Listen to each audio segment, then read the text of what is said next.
Normal ken yam we kan as de ala kontilian ka roasni ka Nuer online TV channel bia kamal ka jan gwasa me bana roasme me bana jaling roje bana ling ku ko radana tore wicha ka South Sudan ka jupa gwasan tie ke juba krek rek juba kurela gekade dor mishal ka wana let namo a cantonment site ka dung SPLM IO gwadan shaka maktin kuma na dangro kuma South Sudan la kuma kirma yadit SSPDF kene kuma Uganda shikuru en yaleka ne tiang kirme shalengono shikoro mo shatwok men bi angai ke jen gwasa me de ti nyawo nena angu me bro de laden wale ka South Sudan kelio South Sudan en wale babudi di ke gwasan kontin de tinteji SPLM IO tin bika budi di en wale rewi ka South Sudan jen danan ballinga jen gwasa me ka doba danan gor konan ode kon ler de kon kalinga je mi jira ma jidit ku subscribe ka ku notification bell ku je twany ko de lati kontin non ka Nuer online TV channel de kan chamala shubkaji gwasa dana pai kalarich ban lere me ban je cholin kel ka doba danan gor konan ode kon linga je ken yam kan az dialan kontilien ka right ne gwasa me tangwes ni melat kon do tene la jalara no dong mi dor mi lat ka dong me bej la na da no ngadwal medit no ki bana no charton wane de kon tie ka gwada dana to ri ga motin duno be jogene na kon chana right ka gwastin wane no jin mi ngeje en go riek teten la ro do ne ni keja kamishe yu no no bitre da bobi chudatin men kula beje lon gwasa me wona dialan kontin tie ka gwada dan tirikten chicken na ngeda no te krikt lat karodian chicken content chunkel ke kirma yadit weekend no en korat woge ichaka bejek ne kon la Nuer duno de lar kelinana ala kora SPLM IO miche twok la je ya palke la ya jena ka politik ba jo nan kam dur dangro ba ya jang kana Nuer na moyo bereg medit ba jo non bilia ba twok jen mala na kula jo ga jen wo yen mange no chirek miche twok na na rodun ke tie grodun ka gwasa nana dong de tegrandere kanten jin mishe jin de ke jet che jira mata ka mai ke chitre de ni dong jin civilian da gwaban o de rodu tie baka gwada dan tinde mente unimisten ko ngai konen no unimisten gwada dan la ne to content chete ka man dan le roda la ka gangaten a shang na la ga ya target che me ngai ne ka ron kin dang ro wal jok e shitok ngai kon me shiro de lat shi liu nen to wan kan wore shi ke liu anyok ke 2016 bo gwade dane chireke tokten shi ajane ne me dane shoda ladba la lede shi dong chirek chebben bariek labe ko tie gane ri shaire alkan wo ne re kono bumne kare Nuer ba ka yigbat changa je no jine jira mate ka bom ngwasa mo ba ji yigbat antem right kona ko dana tok re wit ke juba kam SPLM IO kene SSPDF kormudi chi kormatot kon kore tiang shikan ren yala shikan ga Houston Uganda shabok ka chi ponde en kirma yadit karen yala ka shiga bok alo shi kormatot an korme misha won yamba dar shuba ne rewi ki juba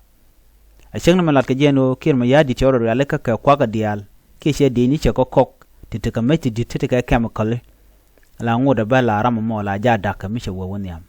so raje me ran mu goro de yanaling anyok pan chit kame shaling dong shajeling no ponkir ma yadit kana bol mel awashi go den je kare ne alchi wo dodien ke ste gwadu din mishiko ten ko ngai kana gwa en wo kormi chetwok la teke tetwok long tijak ni ne content la jimar kadu la kene amu kare kon kirma yadi den tam right kona chela nong ne jang long en pon jan pan ken chikir ma yadi chechak lonaka kirma yadi ne te content tie ka je kane den content ngada chunere ko keno content chuch tele mngeda kaka a sheng mungu yene no bane cholo no ne me kam jane kene Nuer de konre de bode kon gwich kareo jangba chuchka ka Nuer chuchka duno ne ko ngwana lungtin chuchka Nuer ko kan jang tere wini ken ne re kon la mala target ka Nuer so ko kujemo de kon madan le rod de kon gwich ka dub dangro no ene me miche twok en ran la ja gor no betik de bejakan mani kan pangin ngan jangbo la kana gor no bitik den bekana kan bo dong bu ko yun miske bu ko den de ko tenan ko kormi chet tok la ne dia la ka fek si one side ko la fek on ne dia lan weke le la jeka mi chi ku tuong no china ku nyenyan tama ka wan lit jo juba gwata mi dare nyodo gwa en wo menere wiki juba boba tekari gan wala kajen shanga me so kujo mo dare ande wi dare te chunga de jalo dere tit goda kon witen ba dere ketit an wala ko ne me je jien kat mandana gurkan en wo dongde mal dare bendio je sia rocha ling rocha chala de Dr. Yang Machar Ramadan la spokesperson kaje chela do ne tish kan ji UN ko de kume la kume Uganda mentere which ka so Sudan de jawuch ko ntame Uganda ajen chi juba chi tiangone dio je sia movement den sia ne pan ne to ngwandwal ken human ne konte la jang balat ken no milel Uganda je ma shi magwa okay ta na den kono no go de Uganda tin kan ne kon la politician ne din chi dier ke jiwuch ko Uganda be ko be gang ne kon la top official korodin kapani top official kan ne content bu korbo tokten du no shi jenda la de ne je wialet de la kana gorno be kan go matten men civilian so no mo gor do mo gwa mede nat de ka char ka je ka do dan de kan tik den de kana kan pan che chan je la de no be yik ka clash ke ko kor bu tok ci kon ling ne ko gotte kon de shew kon kume kirma yadi ne kon ko target SPLM IO jen gora ga ka SPLM IO ko gora jen wo be SPLM IO be je crash ka mto gan tama bad biya kula ngaje no nana longa na men wo dong da SPLM IO da je wuch ko SPLM IO wan jide te SPLM IO kit gwang faction teten te bondang wanten chalke tin chalke UPD ala United People Alliance te raike pagana mum katen kan bona to karar bad lat kene no ken ke ichiken de tin mandan le roda bad ko te ichiken de tin de tekaten bad o mekan dor kan roda kon yor la beje anyok biya ngaje no SPLM IO shi jente dor ko roda te bon ko ken tekaten bonan kon te ka ke ko tora katen kan go dialati nyodo jen wo bika mar kan dial kamishi ga mar so Sudan che nyogo loy ni che nyogo loy kor angwatam ba jen ko korame e kon wari kan jang borodo yor ba weka kode ne alo ba ko power struggle che mangai kon won ba jen ko dorame adon wari ka dorame dor jane kan din kon nyen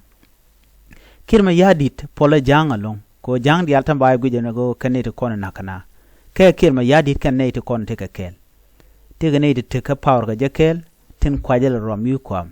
chit ka mishe bol mel che kwanya tam na me way out ke bol mel ko be bol mel bala kwar ka so Sudan ba dio je no she buto ko tilat ko rodien ta je lugo man ji ko to ne dia la kon la top government official chikana look but chikana lat bit ke bidien ko ngai ken no te plan de dien teten kir charam mi chidong charam mo chite ka joy point che pol so an bol mel tel ne che jarol dia la kon den tere ka Sudan chek mo men jam aba wok ni am dien bala kwar biya korodien biya je ling tanana mo so jana me gorno de nyaga ye kele no yen gor jen wo bran bete gwamis min te ka 70 ko kora me ngora kan na tok